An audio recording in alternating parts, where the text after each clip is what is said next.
Hello, नमस्कार, आदाब, सत श्री अकाल। स्वागत है आप सभी का अद्वैत एजुकेशन और अनअकैडमी में, और खास तौर से इस समय जहां पर हम लेकर आए आप सभी के लिए समग्र डेली करंट अफेयर, जहां पर आज यानी कि 8 दिसंबर की पूरी खास खास न्यूज़ आप सभी के लिए लेकर आए, जो कि बहुत ही महत्वपूर्ण होने वाली है आपके आने वाले आगामी परीक्षाओं के लिए। चाहे वो सीजीपीएससी हो, चाहे वो स्टेट पीएससी कोई सा भी हो, किसी स्टेट का हो, चाहे वो आपका व्यापम हो, चाहे एसएससी हो, चाहे रेलवे हो, चाहे आपका यूपीएससी क्यों ना हो, ये सब चीज़ें कहीं ना कहीं आपके लिए हर एग्जाम के लिए यूजफुल होने वाली है। तो उस यूजफुल चीज़ों को पढ़ने के लिए अगर हम चालू करते हैं अपना सेशन, तो सबसे पहले जानते हैं कि यार आज की मुख्य हेडलाइंस क्या है, न्यूज़ में क्या क्या रहा है। लेकिन उसके पहले भी चीज़ कि हम लोग ऑलरेडी एक इंडिया के लार्जेस्ट लर्निंग प्लेटफॉर्म यानी कि अनअकैडमी के अंदर आ चुके हैं अपना एक गोल लेकर, सीजीपीएससी गोल, जिसके अंदर पे हम लोगों ने स्टार्ट किया है दो कोर्स। एक था जोहार सीजीपीएससी और दूसरा चालू है 30 ऑफ दिसंबर नवंबर को, जिसका नाम है आपका आगाज सीजीपीएससी। अगर अभी तक आपने तैयारी का आगाज नहीं किया तो ये बेस्ट मौका है अपनी तैयारी को आगाज करने का, शुरुआत करने का हमारे साथ, क्योंकि हमने 2 और +1 यानी कि हिस्ट्री और पॉलिटी के साथ एक और सब्जेक्ट यानी कि साइंस भी शुरू कर दिया है अपने उस प्लेटफॉर्म के अंदर पर, जहां पर हम ये कोर्स लेकर आए हुए हैं। अगर आप जानना चाहते हैं कोर्स कैसा है क्या है, तो इस चैट बॉक्स के अंदर पर जो लिंक दिया होगा, उस लिंक पर क्लिक करके आप उस कोर्स तक पहुंच सकते हैं और अपने आप को सब्सक्राइब कर सकते हैं उस कोर्स के लिए, जो कि बहुत जरूरी होगा। और आपको मजेदार बात यह भी है कि पूरा जो प्रकृति है, जो नेचर है, चाहता है कि तुम एग्जाम दो और प्रिपेयर करके दो। इसीलिए वहां पर सीजीपीएससी ने आपकी कुछ पोस्ट को और इंक्रीज कर दिया। जैसे कि हमने बताया था 26 ऑफ नवंबर को कि हमारा जो 189 पोस्ट आई हुई है, ये पोस्ट और बढ़ेगी। वैसा ही हुआ, डीएसपी की 10 पोस्ट और बढ़ गई है, लेबर ऑफिसर की पोस्ट बढ़ रही है, और भी कुछ डिपार्टमेंट है वहां से ट्राइबल ऑफिसर की पोस्ट बढ़ रही है, और भी कुछ डिपार्टमेंट है जो अपनी रिक्वायरमेंट देने वाले हैं, जिसके हिसाब से 250 तक ये पोस्ट में भी जा सकती है। तो बेहतर मौका है, 50 पोस्ट बढ़ रही है, मजाक बात नहीं है। तो आप भी अपनी किस्मत को आजमा सकते हैं, लेकिन किस्मत आजमाने के लिए पढ़ना जरूर पड़ेगा। तो उस पढ़ाई को जरूर बेहतर करने के लिए आप हमसे जुड़ सकते हैं हमारे इस आगाज बैच के साथ में भी। जानते हैं आज की न्यूज में क्या क्या खास है। तो सबसे पहले चालू होगी headline number 1। Dhaka celebrate the 51st Maitri Diwas which mark the India's recognition of the Bangladesh. Dhaka 51वां मैत्री दिवस मना रहे हैं, जो भारत द्वारा बांग्लादेश की पहचान का प्रतीक है। सार्क चार्टर डे 2022 सेलिब्रेट किया गया। Researchers at the IIT Congress IIT Madras creates a Sindhuja one ocean wave energy converter. आपको नाम समझ में आ रहा होगा, ओशन वेव एनर्जी कन्वर्टर, मतलब बिजली पैदा की जाएगी, एनर्जी पैदा की जाएगी। अगला, Tungareshwar wildlife sanctuary is exempted from the supreme court ESZ economic sensitive zone mandate से। First Sylhet Silchar festival 2022 first Sylhet Silchar festival 2022 को celebrate Indo Bangla cultural ties to begin in Assam. Assam में शुरू होगा भारत बांग्लादेश सांस्कृतिक संबंधों का जश्न मनाने के लिए पहला सिलहट सिल्चर महोत्सव 2022। आगे देखते हैं, अगली न्यूज रहेगी संयुक्त राष्ट्र 4 अनुभवी राजनयिकों और अमेरिकी संसद को दिवाली स्टैम्प पावर ऑफ 1 से सम्मानित किया गया। तो ये यूएन की बात हो रही है, और नवाजा क्या है, दिवाली स्टैम्प पावर ऑफ 1। ये एक अलग यूनिक चीज आपको नजर आएगी यहाँ देखने के लिए। India to become the 8th largest advertising market in 2023। भारत 2023 में 8वां सबसे ज्यादा विज्ञापन बाजार बन जाएगा। India coal production increased by 11.66% in November 2022। भारत में जो कोयले का उत्पादन है उसमें 11.66% की बढ़ोतरी आपको देखने को मिलती है यहाँ पे। तो देखेंगे, ये जिस गोल की मैंने बात की थी कि आगाज नाम का एक बैच शुरू हुआ है, उसका आगाज हो चुका है, जहां पर 2 सब्जेक्ट इंडियन हिस्ट्री चालू हुआ है सुबह 10 बजे, और इंडियन पॉलिटी शुरू हुआ है दोपहर 1 बजे। ये दोनों चीजें स्टार्ट हुई है। हिस्ट्री लेकर आ रही कोमल मैम, पॉलिटी लेकर आ रहा हूं मैं, और साथ साथ में दिसंबर 3 से चालू हुआ है दीपाली मैम का जनरल साइंस, जो कि 4 से लेकर 5:30 और रात में 8:30 से लेकर 10 बजे तक ये क्लासेस चलती हैं। तो इस जगह अगर आप देखते हैं तो 35 से 40% सिलेबस जो है वो इन 3 सब्जेक्ट से कवर हो जाता है। उसके साथ साथ छत्तीसगढ़ का जीएस ऑलरेडी खिलेश सर लेकर आ रहे हैं शाम 6 बजे से, तो वो ऑलरेडी चल ही रहा है। तो इस सब चीज़ों का फायदा आप उठा सकते हैं, लाभ उठा सकते हैं, अगर आज अभी इसी वक्त कोर्स को सब्सक्राइब करें तो। आगे बढ़ते हैं, और आगे बढ़ेंगे तो हम न्यूज़ की तरफ बढ़ेंगे। सबसे पहले न्यूज़ होती है हमारी, पर्दा हटा कर शुरू करते हैं न्यूज़ नंबर 1 से। बांग्लादेश और भारत वनडे मैच भी बात करें तो बांग्लादेश और भारत का वनडे मैच भी चल रहा है।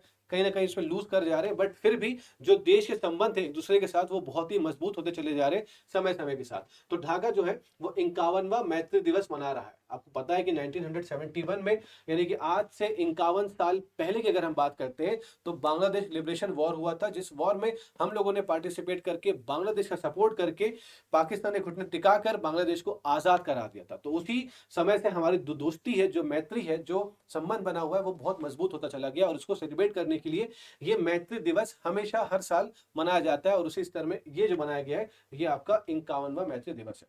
जिस समय जब जंग हुआ तो लेफ्टिनेंट गवर्नर जो उस समय पाकिस्तान के थे, आपको पता होगा कि इंडिया के नक्शे में अगर देखा जाए तो ईस्टर्न साइड में, मतलब पूर्वी क्षेत्र में वेस्ट बंगाल है और उसके बाजू में बांग्लादेश है।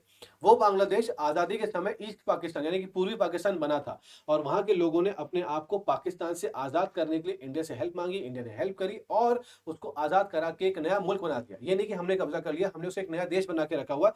इसीलिए ये मैत्री जो है इतने लंबे समय तक निरंतर चलती आ रही है और आगे और मजबूत होने की बिल्कुल चांसेस है, क्योंकि हमारे जो संबंध बने हुए हैं, चाहे वो इकोनॉमिक वे पे देखें, आर्थिक रूप से देखें, या पॉलिटिकल रूप से देखें, या फिर कल्चरल रूप से देखें, तो काफी सिमिलर है। तो हम लोग बहुत ज्यादा कंट्रीब्यूट और कॉपरेट करते हुए चलते हैं, तभी ये संबंध हमारे पड़ोसियों के साथ में मजबूत होते चले जा रहे हैं।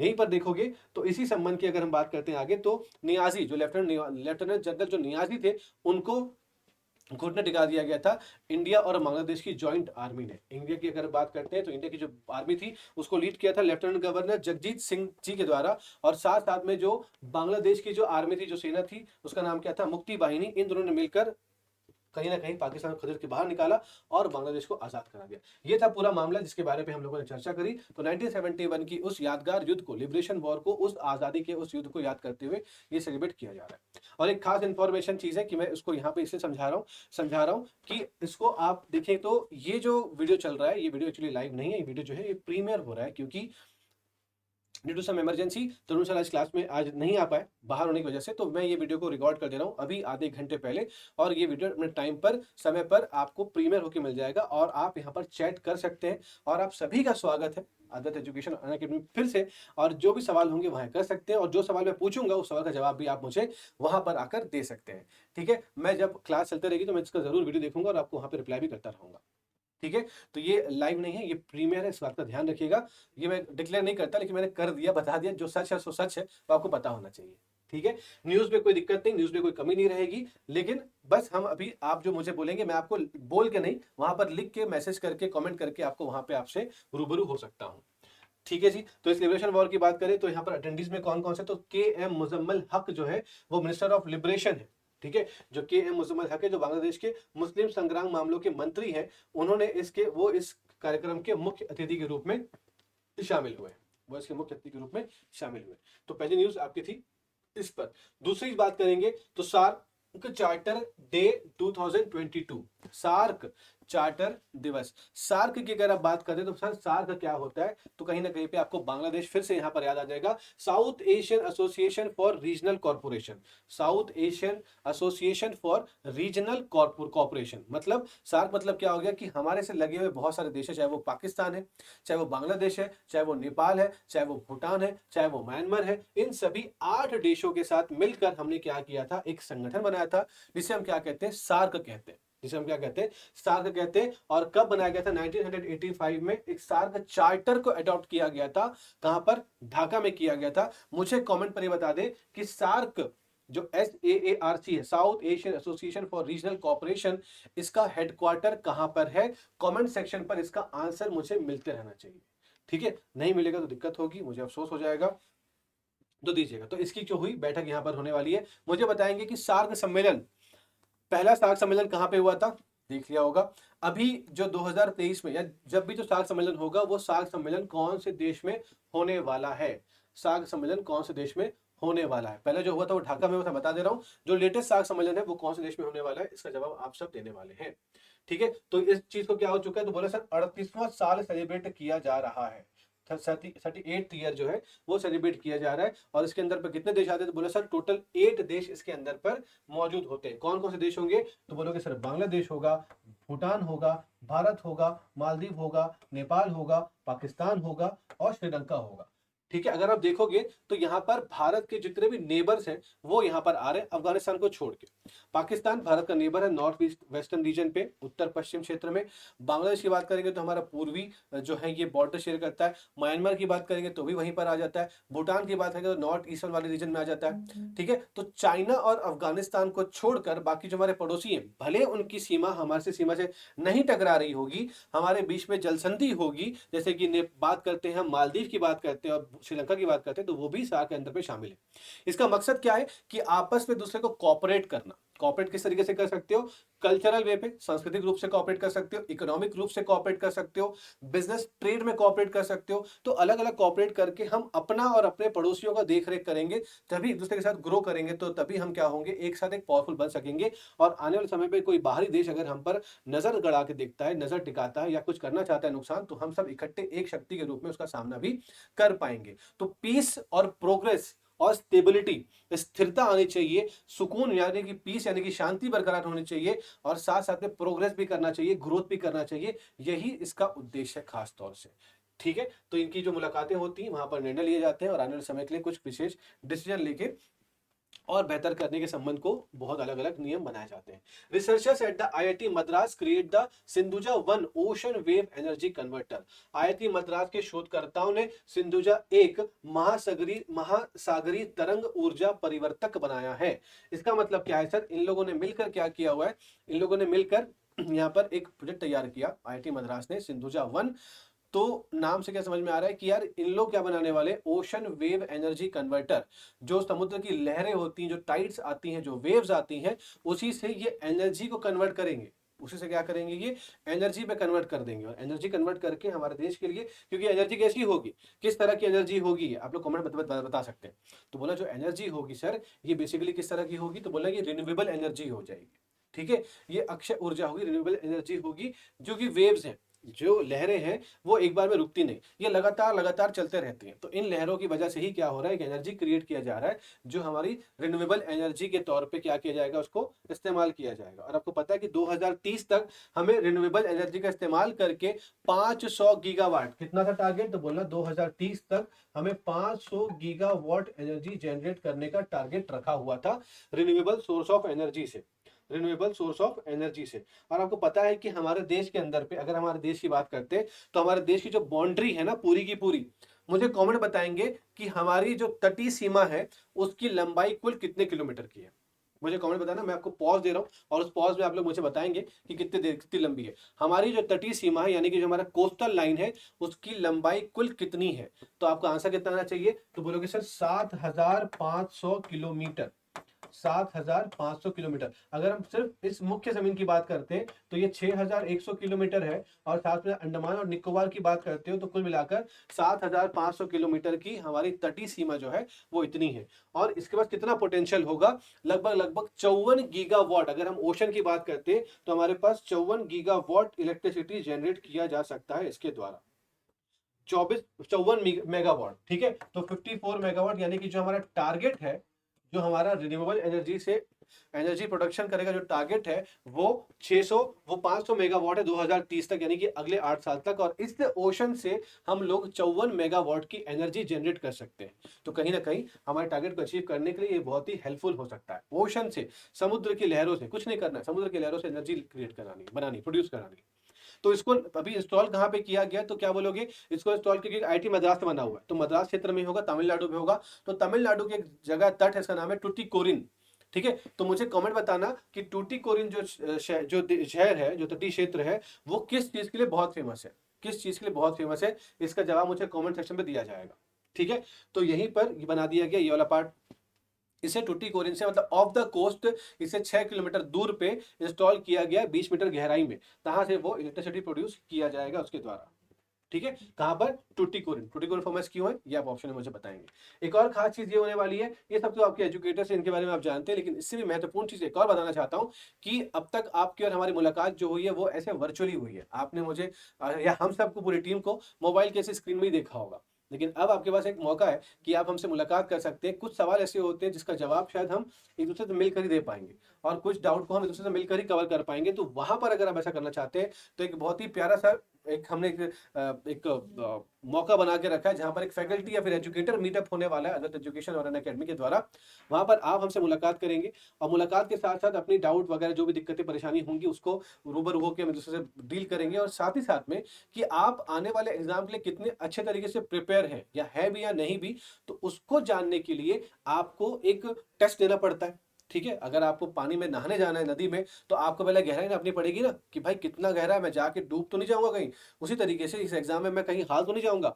तो उस हार और जीत का फैसला करने के लिए आपको उसकी गहराई नापनी पड़ेगी अपने नॉलेज की, और वो करने के लिए आपके पास हम लेकर आ रहे हैं एक फ्री मॉक टेस्ट, जिसके माध्यम से जैसा सीजीपीएससी का एग्जाम होता है उसी पैटर्न में लेकर आएंगे, और उसी के माध्यम से मालूम चल पाएगा कि आप कितने ज्यादा तैयार हैं और कितने नहीं इस एग्जाम के लिए। तो मॉक टेस्ट में अपीयर हुईगा दोपहर 1 से लेकर 3 बजे तक, और ये दिन होगा 11 दिसंबर का, जगह होगी रायपुर की सेंट्रल लाइब्रेरी, समय होगा 1 से 3 होगा आपका टेस्ट, और 3 से 4 होगी हमारी और आपकी मुलाकात, जहां पर हम आपसे आपके कुछ विशेष मुद्दों पे चर्चा करेंगे। हमारी पूरी टीम आपके साथ मुलाकात करेगी। तो बिल्कुल अगर आप रायपुर के आसपास है, भिलाई तक में भी अगर है, या रायपुर से बिलासपुर तक में भी है, तो एक दिन का समय निकाल कर आप आ सकते हैं। फायदा ही मिलेगा, नुकसान कहीं पर भी नहीं होगा। ठीक है, तो ये सारे एजुकेटर्स, इनके बारे में कोई इन्फॉर्मेशन चाहिए तो आप ले सकते हैं। आगे की बात करते हैं, तो बात करेंगे अगले टाइगर रिजर्व की, जो कहां पर है, बोलोगे सर टुंगरेश्वर वन्य जीव अभ्यारण्य वाइल्ड लाइफ सेंचुरी, जिसको सुप्रीम कोर्ट ने क्या कर दिया, एग्जेम्प्ट कर दिया है। किस लिए एग्जेम्प्ट कर दिया है, तो बोला सर एग्जेम्प्ट कर दिया है कहां से, ईएसजेड शासन देश से छूट दी गई है। मतलब ईएसजेड क्या हो जाता है, तो बोला ईएसजेड मतलब economic sensitive zone. Economic sensitive zone, कोई मुझे बता दे कि ये, एक और चीज पूछूंगा, ये तो ई एस जेड है, एक और चीज है वो होती है एस ई जेड। कोई मुझे बता दे कि एस ई जेड का फुल फॉर्म क्या होता है, और ये कौन से क्षेत्र से संबंधित है। एस ई जेड कौन से क्षेत्र से संबंधित है और इसका मतलब क्या होता है, ये आप मुझे कमेंट बताएंगे।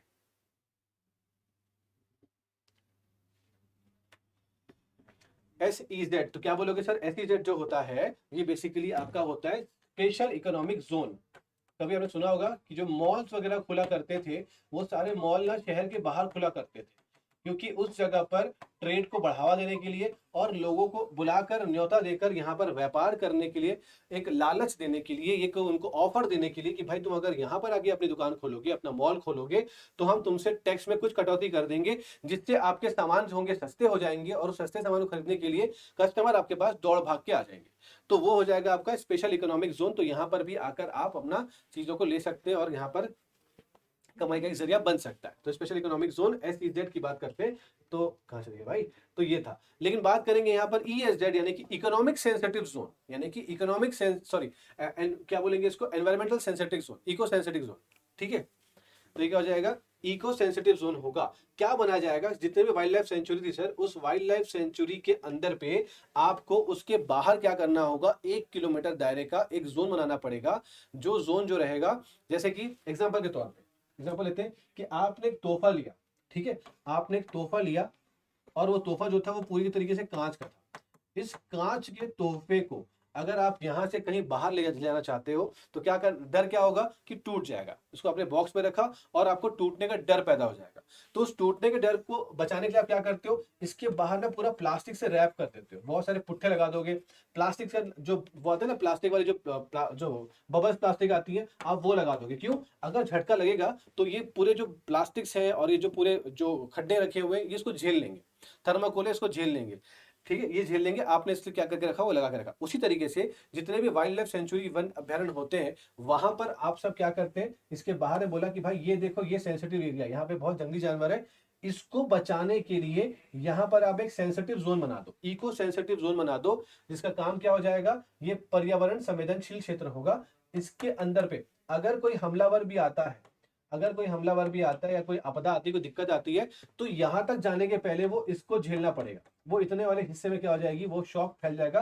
तो एक तरीके से शॉक एब्जॉर्बर के तौर पे इको सेंसिटिव जोन बनाने की बात कही गई थी। लेकिन सुप्रीम कोर्ट ने बोला कि जो ये तुंगेश्वर वाइल्ड लाइफ सेंचुरी है महाराष्ट्र का, इसको क्या करो, इसको अगर ये नहीं भी बनाता है तो कोई दिक्कत नहीं है, इसको एग्जेम्प्ट कर दिया गया है, इसको एग्जेम्प्ट कर दिया गया economics sorry eco sensitive zone बनाने से भी। अब मुझे बताओ कि हमारे देश के अंदर पर कुल कितने टाइगर रिजर्व है, कुछ कितने टाइगर रिजर्व है हमारे देश के अंदर पे, और सबसे पहला टाइगर रिजर्व कहां बनाया गया था, और सबसे बड़ा टाइगर रिजर्व कहां पर है, सबसे बड़ा टाइगर रिजर्व कहां पर मौजूद है, और सबसे पहला टाइगर रिजर्व कहाँ बनाया गया था?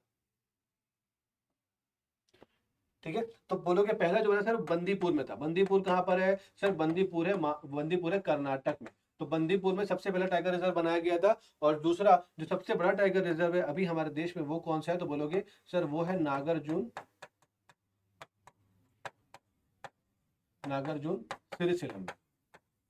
ठीक है, नागार्जुन श्रीशैलम में टाइगर रिजर्व मौजूद है। सबसे बड़ा टाइगर रिजर्व है कहाँ का? देश का। और पहला कहाँ पे था? बंदीपुर कर्नाटक बना हुआ था। ठीक है, ये कहाँ पर है भैया? ये आंध्र प्रदेश में होगा। श्रीशैलम कहाँ पर होगा तुम्हारा सर? ये आंध्र प्रदेश में होगा। और ये कहाँ पर है बोलना? ये कर्नाटक में मौजूद है। तो ये दो चीजें बहुत इंपॉर्टेंट आपके लिए, आपके एग्जाम पॉइंट ऑफ व्यू से। आगे की बात करते हैं तो first Sylhet Silchar festival 2022 to be celebrated in कहां पर सर? आसाम में मनाया जा रहा है। ठीक है, आसाम में मनाया जा रहा है। अगर हम बात करें कि भाई देखो ये मौका चल रहा है बांग्लादेश और इंडिया के एक अच्छे संबंध का, तो उसी का एक ये निशानी भी है कि 71 का जो वॉर लिबरेशन वॉर हुआ था उसको 51 साल होने वाले। ठीक है, उसको 51 साल हो जाएंगे। दूसरा कि हमारे देश को आजाद हुए 75 यानी कि अमृत महोत्सव तो हम ऑलरेडी मना ही रहे। तो इन दोनों चीजों को सेलिब्रेट करने के लिए क्यों ना ये दोनों देश मिल जाते हैं, तो एक अपने टाइप का यूनिक फेस्टिवल मना रहे हैं जिसको क्या बोला गया है? सिलचर सिलहट फेस्टिवल। सिलचर सिलहट फेस्टिवल जो कहां पर होने वाला है सर? वो होने वाला है असम में। और कब होने वाला है? अभी होने वाला है, 2022 में ही चलने वाला है। ठीक है, तो कहां होगा? असम में होने वाला है। और कौन से क्षेत्र में होगा? तो असम के बराक वैली में होगा, जो कि सिलचर, असम की जो बराक वैली है जो कहां पर स्थित है? सिलचर में। तो यहां पर ये प्रोग्राम को आयोजन किया जाएगा। कौन करने वाला है? तो बोला क्योंकि फेस्टिवल है सर, एक पर्व मना रहे हैं, इसीलिए हमारे देश का जो मंत्रालय है, कल्चर मिनिस्ट्री है, जो मिनिस्ट्री ऑफ कल्चर है, वो इसको ऑर्गेनाइज करने वाला है। कहां पर? तो बोलोगे सिलचर में। वो कहां पर है सर? वो है असम में। ठीक है, वो कहां पर है? असम में मौजूद है। अब मुझे बताएं कमेंट सेक्शन के अंदर पे कि असम के गवर्नर का नाम क्या है, राज्यपाल कौन है असम के। और दूसरा मुझे बताएंगे कि who is the chief minister of Assam, Assam के मुख्यमंत्री का नाम क्या है। ठीक है, असम के मुख्यमंत्री का नाम और असम के राज्यपाल का नाम क्या है, ये आप लोग कमेंट सेक्शन में मुझे बताएंगे। मुझे दिख जाएगा यार, अगर आप कमेंट बताएंगे मुझे दिख जाएगा। ठीक है, दूसरे राज्यपाल कहाँ के? असम के। ठीक है, मैं चेक करते रहूंगा आप लोग कमेंट कौन कौन कर रहा होगा, लेकिन फिलहाल के लिए ये चीजें।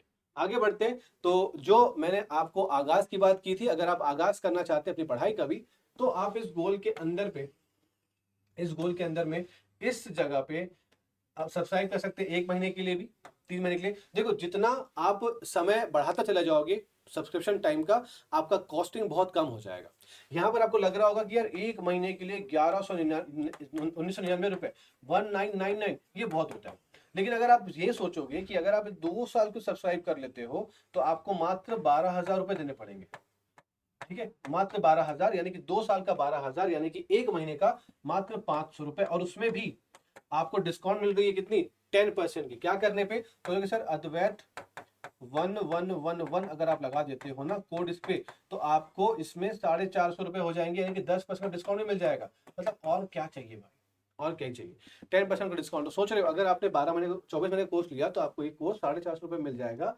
और इस गोल के अंदर अभी हम एक टेस्ट सीरीज भी लॉन्च करने वाले हैं, जो टेस्ट सीरीज इस गोल पर आने वाली है। इसका मतलब कि अगर आपने 450 रुपीज पर मंथ के हिसाब से इस कोर्स को सब्सक्राइब कर लिया होगा तो आपको ये टेस्ट सीरीज तो फ्री मिलेगी, प्लस साथ साथ में जो भी एक्टिविटी यानी कि जो जोहार सीजीपीएससी चालू हुआ था वो भी मिलेगा, जो आपका आगाज सीजीपीएससी वो भी इसके अंदर मिलेगा, और जो टेस्ट सीरीज ऑलरेडी चालू होने वाली वो भी मिलेगी। और फ्यूचर में हम जो मेंस का फाउंडेशन कोर्स लेकर आने वाले वो भी आपको मुफ्त मिलना चालू हो जाएगा। मतलब एक आपको घर बुक करना है, इस घर के अंदर पे होने वाली हर एक एक्टिविटी आपके लिए बिल्कुल फ्री रहेगी। ठीक है, तो जमीन ले लिया, उस जमीन पे धान उगे, गेहूं उगे, मछली पले, जानवर पले, पोल्ट्री फार्म खोल दो, बकरा फार्म खोल दो, मछली पाल लो, जो करना है करो, वो सब तुम्हारे लिए क्या रहेगा? फ्री रहेगा। तो वही चीज यहाँ पे आपको नजर आएगी। ठीक है, आगे बढ़ते। United Nation Diwali stamp power of one awarded to 4 veteran diplomats and US lawmaker, अब यहां पर क्या हो जाएगा? Diwali power of one, Diwali power of one, ये कौन दे रहा है सर? यूनाइटेड नेशन द्वारा दिया जा रहा है। तो बेसिकली इसको क्या बोला गया है sir? This is nothing but the Oscar award. किसके लिए? Oscar of diplomacy. ऑस्कर एक बहुत ही बड़ा और फेमस अवार्ड है जो कि फिल्म जगत पर दिया जाता है वर्ल्ड लेवल पे। उसी की तर्ज पे, उसी को देखते हुए, उसी ही लाइन में आगे बढ़ते हुए डिप्लोमेसी के लिए, यानी कि राजनयिक लोगों के लिए ये एक ऑस्कर अवार्ड से कम नहीं है। क्या बोला गया है? Diwali stamp power of one. Diwali पर का मकसद क्या होता है? देखो 2014 में United nation general assembly, United nation की जो सामान्य सभा होती है, वहां पर इसको स्वीकार किया गया था। क्या?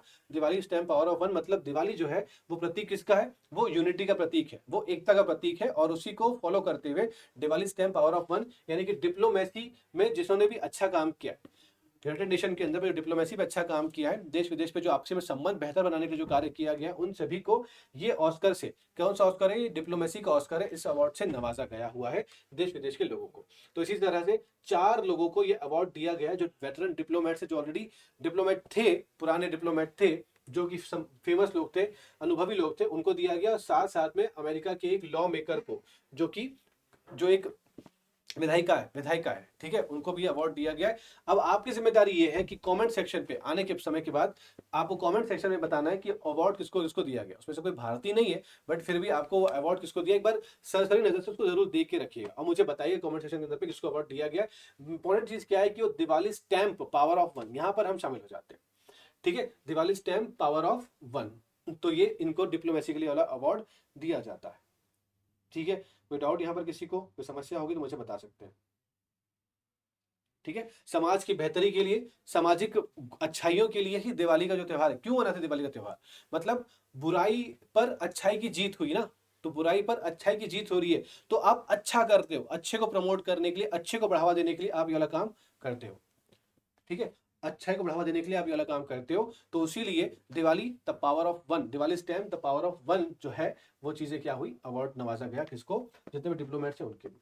आगे की न्यूज देखते हैं, जो इकोनॉमिक पॉइंट ऑफ व्यू से बहुत ज्यादा इंपॉर्टेंट और बहुत ज्यादा अच्छी है, कि भारत जो है वो 2023 में 8वां, विश्व में 8वां रैंक हासिल कर लेगा, जो कि एडवर्टाइज से रेवेन्यू कमाने वालों की बात में ज्यादातर विज्ञापन के बाजार में जो इंडिया होगा, वो 2023 में 8वां लार्जेस्ट एडवर्टाइजिंग मार्केट बन जाएगा। ये प्रेडिक्शन लगाया गया है आईएमएफ के द्वारा और बाकी संस्थाओं के द्वारा में, ठीक है। तो ग्रुप एम एक संस्था है जो कि उसने क्या किया, एक फोरकास्ट किया, यानी कि पूर्वानुमान लगाया। उसके पूर्वानुमान के अनुसार ये बोला गया है कि ब्राजील को पीछे करते हुए इंडिया जो है, अभी जो इंडिया फिलहाल वो 9th पोजीशन पे, अभी 9th पे, लेकिन ब्राजील को पीछे करते हुए इंडिया आने वाले समय पे 8वां पोजीशन हासिल कर लेगा इन एडवर्टाइजिंग मार्केट। अगर आप देख रहे हो आज दुनिया में, तो advertising is the biggest source of revenue. अगर एक रेवेन्यू की बात करते हो या एक राजस्व की बात करते हो, इनकम की बात करते हो, तो जो एडवर्टाइजिंग है वो बहुत ज्यादा इंपॉर्टेंट रोल प्ले करती है इनकम के लिए, ठीक है। तो ये एक बोला गया है इसके बारे में। अभी जो है इंडिया जो है वो 2022 की रिपोर्ट के हिसाब से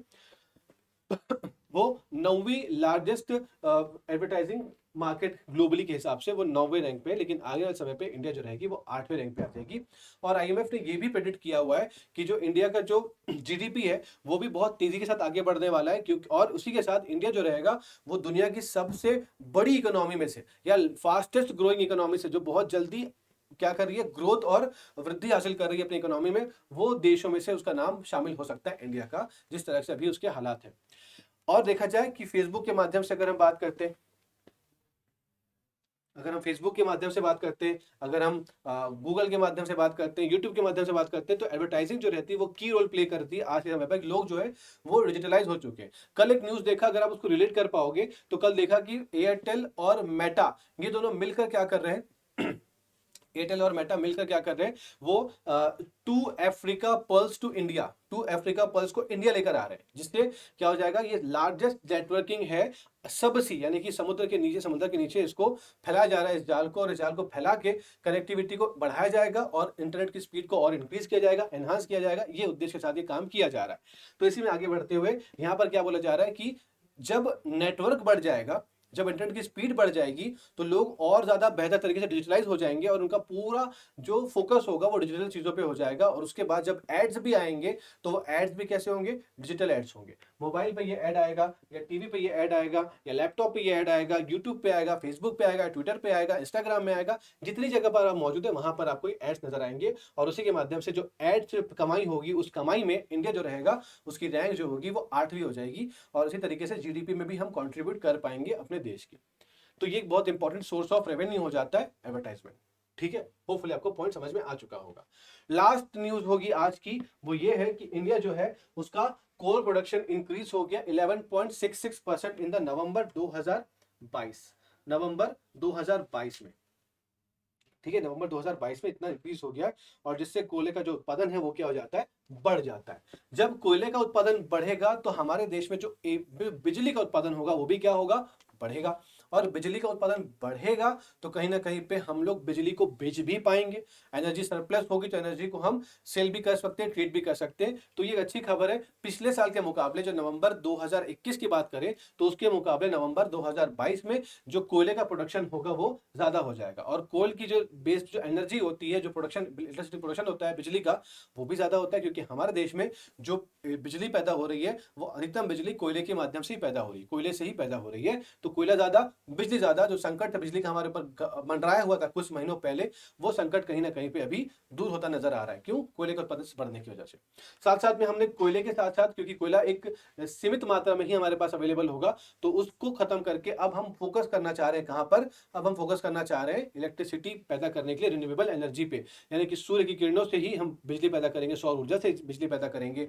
साथ साथ में हम ओशन से, देखा भी आप लोगों ने सिंधुजा वन की बात की, तो ओशन से आप बिजली पैदा कर रहे हो। तो अलग अलग सोर्स हम बना के रख रहे हैं ताकि भविष्य में जब कोयला खत्म हो जाए तो हमारी बिजली के कोई संकट ना आए, इसलिए हम बिजली को पैदा करने के अलग अलग माध्यम भी खोज रहे हैं। तो अब ये देखो, पता है कि बिजली की बात करते हैं तो अगर कोयले की बात करते हैं तो कोयला जो होता है वो गोंडवाना रॉक्स में हमको मिल जाता है। ठीक है, अब ये बताना कि दुनिया में सबसे बड़ा जो रिजर्व है कोयले का वो कहां पर है, और सबसे ज्यादा कोयले का प्रोडक्शन कहां पर होता है। ठीक है, सबसे ज्यादा कोयले का प्रोडक्शन जो है वो कहां पर होता है, ये आप लोग कमेंट सेक्शन में बता देंगे। और ये होगी आपकी लास्ट न्यूज, और इसी के बाद हम इस सेशन को एंड करेंगे। और आपको पता है कि जिस प्लेटफॉर्म पर, यानी कि इंडिया के लार्जेस्ट लर्निंग प्लेटफॉर्म पर जहां पर हम मौजूद हैं, वहां पर आपको सिर्फ एक सब्सक्रिप्शन करने पे आपको मल्टीपल बेनिफिट्स मिल जाते हैं। चाहे वो लाइव इंटरेक्टिव सेशन हो, चाहे वो रिकॉर्डेड क्लास मोड क्यों ना हो, चाहे वो एक सब्जेक्ट के लिए मल्टीपल एजुकेटर क्यों ना हो, और चाहे वो आपके लिए स्पेशल डाउट सेशन क्यों ना हो, ये सब चीजें आपको सिर्फ एक सब्सक्रिप्शन के अंदर पर मिल जाएगा। ऐसा फायदा शायद और किसी जगह पर आपको नहीं नजर आता होगा। तो इस फायदे को उठाइए, इसका लाभ उठाइए, और कमेंट पे दिए हुए लिंक पर क्लिक करके अपने आप को फौरन सब्सक्राइब भी कर लीजिएगा। यही आपकी आज की न्यूज और लास्ट इंफॉर्मेशन भी थी। और 11 दिसंबर को जो हमारी मीट होने वाली, उस मीट के लिए अपने आप को अभी से रजिस्टर कर लीजिएगा। क्यूआर कोड आपको हर सोशल नेटवर्क साइट में आपको मिल जाएंगे। उस क्यूआर कोड को स्कैन करके गूगल फॉर्म फिल करके अपने आप को रजिस्टर कर लीजिएगा, और उस टेस्ट पे जरूर जरूर पार्टिसिपेट करिएगा, ताकि मालूम चले कि आपका स्तर क्या है आने वाले एग्जाम के लिए। तो आज के लिए इतना ही। उम्मीद करता हूं कि आपको न्यूज अच्छी लगी होंगी और आपको ये न्यूज हेल्पफुल लगेंगी आपके आने वाले एग्जाम के लिए। मुलाकात करेंगे अगले जोहार, अगले समग्र में, जहां पर हम लेकर आएंगे उस दिन की खास करंट अफेयर न्यूज। तो आज के लिए इतना ही। Thank you so much, take care, God bless you all. मजे से रहिए, पढ़ते रहिए और रिवीजन करते रहिए। Bye bye.